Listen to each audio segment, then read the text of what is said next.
Welcome to another episode of Life Imitates Art. I'm Kumo Kenyatta, back with you with another story. Today's story is a deep one. It almost ended in misfortune, but it was very spiritual. And also, my brother and I, we gathered a lot out of it, and we carry it with us till this day based on the knowledge and the wisdom that was offered to us by our Brother Keith. So this one for you, Brother Keith. This one's dedicated to you, Brother Keith. Many moons ago, I was going grocery shopping, and this is out in the Etobicoke area of Toronto. This is Kipling and Steele's location, that intersection. And I was living out there for a few years. And one day when I was at the grocery store, as I was leaving, there was a gentleman, and he automatically emanated the most, I would say, positive essence, the most positive spirit. This would be Brother Keith I'm speaking of. He was a very open-minded and very generous as far as information is concerned, offering type of individual. So, first day I met Brother Keith, he was outside the supermarket. I think it was No Frills, and he had his big cutlass or machete, and he was cutting a jelly coconut. He was slicing it good too, real easy, as though he'd been doing it for years, which I know he has, probably back home where he's from, Jamaica. But that would be the first day I met him, and he and I made eye contact. We didn't say much to each other. We didn't say anything to each other. We just gave each other a salute and kept going on with our day. But then as time would go by, I met him, and I would bump into him on the street, and we had struck up a few conversations here and there, and just really, we call it interface dialogue. We would get into each other's interconnectedness of our minds and find out which was in sync as far as our thoughts and which were out of sync. And many of our thoughts were in sync, aligned with each other. We called it vibrational synchronicity. So with this connection, I mentioned to a brother of mine that I had grown up with for many years that I know this man. His name is Brother Keith, and he has much to offer in the way of shared information, beneficial information that is in tune with my thinking, your thinking. And so he accepted the invitation, my brother, and he said, let's go meet Brother Keith up in Etobicoke. So I brought my brother up to Etobicoke to meet Brother Keith. Brother Keith, such a beautiful spirit once again. He greeted my brother, and I'm going to call him Brother P for now. Brother Keith greeted Brother P, and we were off to a good start for our day. It was early in the morning, I believe it was 7 a.m., and we walked. We walked the West End until Brother Keith, and we followed Brother Keith too. We followed him into the forest. And in the forest, we watched him at first communicate with the animals, the birds, the squirrels, the foxes. And we watched Brother Keith feed the animals. And he would feed them breadcrumbs, bread, fruits, vegetables, all the while chewing on a stick of ginger. Brother Keith would have this vibrational, Brother Keith would have this vitality about him where him chewing on the ginger stick made perfect sense, made all the sense in the world.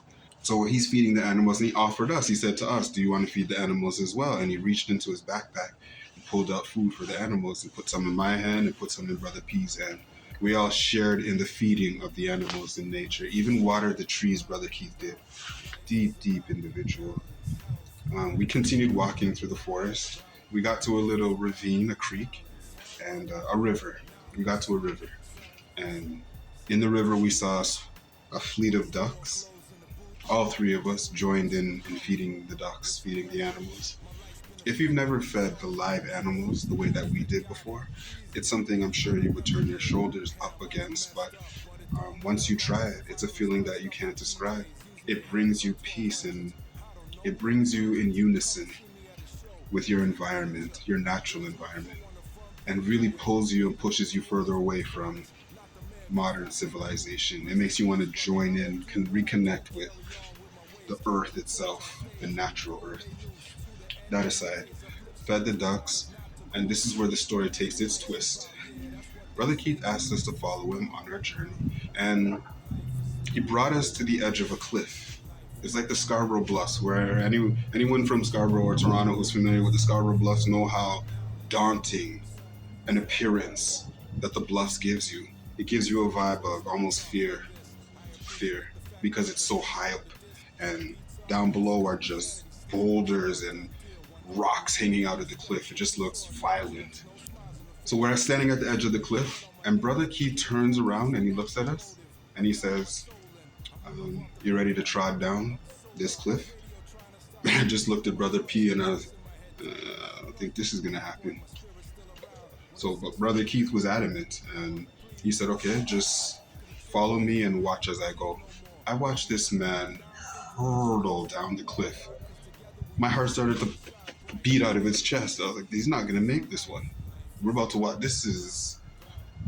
But he pitter pattered down and grabbed the branches and grabbed the trees for his life, and he came to an abrupt stop at the edge of the cliff. I mean, if he would have went an inch forward, he was flying off the edge. And I'm not exaggerating. This was like freakish. This was unbelievable. This was a truly unbelievable moment that we both, Brother P and I, witnessed.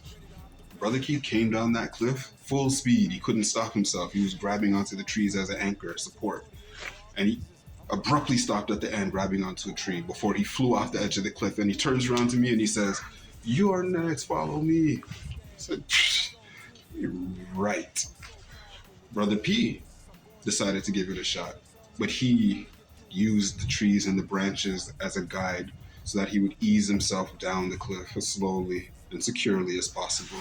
And once I saw Brother P successfully get to the bottom, I joined after and also made my way down the cliff. But the funniest part of the whole story, and you had to see it, you just had to really be there to witness this. Brother Keith, love you so much, and rest in peace too. Brother Keith, you showed us something that I thought it would take superpowers to achieve. And you did it and you made it look terrifying, I'm not gonna lie. I was gonna say you made it look peaceful and tranquil and as though you had done it many times before, but I'm pretty sure this was your first time doing this and you survived it. You gave you gave Brother P and I a few laughs for a few years. I'm chuckling about it even now. This is many, many years later. So, what came out of that experience? Brother P and I went back to the studio that evening, and I had a beat up called The Metamorphosis, and Brother P made a song called Life is About. And on that song, Life is About, he's describing our journey with Brother Keith, minus the cliff incident. And it's a beautiful song. You can find the Life is About song by Brother P by Pupil on the Music is Medicine Part 2 album. I hope you all enjoyed this episode of Life Imitates Art. Please remember to like, subscribe, and share. I do appreciate it, and comment down below if you'd like. This is Kumo. Hope you enjoyed this episode, and I'll see you all on the next one. God.